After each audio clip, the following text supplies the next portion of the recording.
સુરતના પર્વત પાટિયા સણિયા અહેમદ અને મીઠી ખાડી સહિતના વિસ્તારોમાં વર્ષોથી યથાવત રહેતા ખાડીપુરની સમસ્યાને લઈને અસરગ્રસ્ત લોકો આજે જિલ્લા કલેક્ટર કચેરી ખાતે પહોંચ્યા હતા અને દર વર્ષે સર્જાતી મુશ્કેલીનો કાયમી ઉકેલ લાવવા લોકો દ્વારા તંત્ર સમક્ષ રજૂઆત કરવામાં આવી છે। સુરતના પર્વત પાટિયા સણિયા અહેમદ મીઠી ખાડી અને આસપાસના વિસ્તારોમાં ખાડીપુરની સમસ્યા વર્ષોથી યથાવત છે। સ્થાનિકોનું કહેવું છે કે ભારે વરસાદ પડે કે સામાન્ય વરસાદ ખાડી અને પુલની સમસ્યાને કારણે આ વિસ્તારના લોકોને ભારે હાલાકીનો સામનો કરવો પડે છે। આ સમસ્યાના કાયમી નિરાકરણની માંગ સાથે અસરગ્રસ્ત લોકો જિલ્લા કલેક્ટર કચેરી પહોંચ્યા હતા અને તંત્રને આવેદનપત્ર પાઠવ્યું હતું। લોકોએ જણાવ્યું છે કે દર વર્ષે માત્ર આશ્વાસન મળે છે, પરંતુ સમસ્યાનો સ્થાયી ઉકેલ હજુ સુધી આવ્યો નથી। આ મુદ્દે જન આંદોલનના ભાગરૂપે એક રેલીનું આયોજન પણ કરવામાં આવ્યું હતું, જો કે પોલીસ તરફથી રેલી માટે મંજૂરી ન મળતા રેલી યોજાઈ શકી નહોતી। તેમ છતાં અસરગ્રસ્ત લોકોએ કલેક્ટર કચેરીએ પહોંચી પોતાની માંગને જોરદાર રીતે રજૂ કરી અને ખાડીપુરની સમસ્યાનો કાયમી ઉકેલ લાવવાની માંગ કરી છે।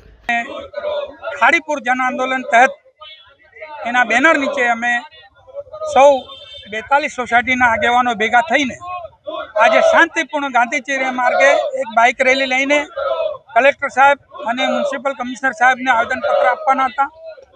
અમે પોલીસ ડિપાર્ટમેન્ટ પાસે પરમિશન માટેની કાર્યવાહી કરી, અમારા આગેવાનોના જવાબો લીધા, અમને હા પાડી અને પછી અચાનક રાતના કોઈ કારણસર આ રેલીની પરમિશન રદ કરી રેલી નીકળશે નહીં એવો અમારી પર પ્રયાસ થયો, પ્રેશર આવ્યો।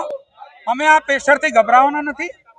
રેલી કેન્સલ આજે થઈ, કાલે પાછા પરમિશન માંગીશું।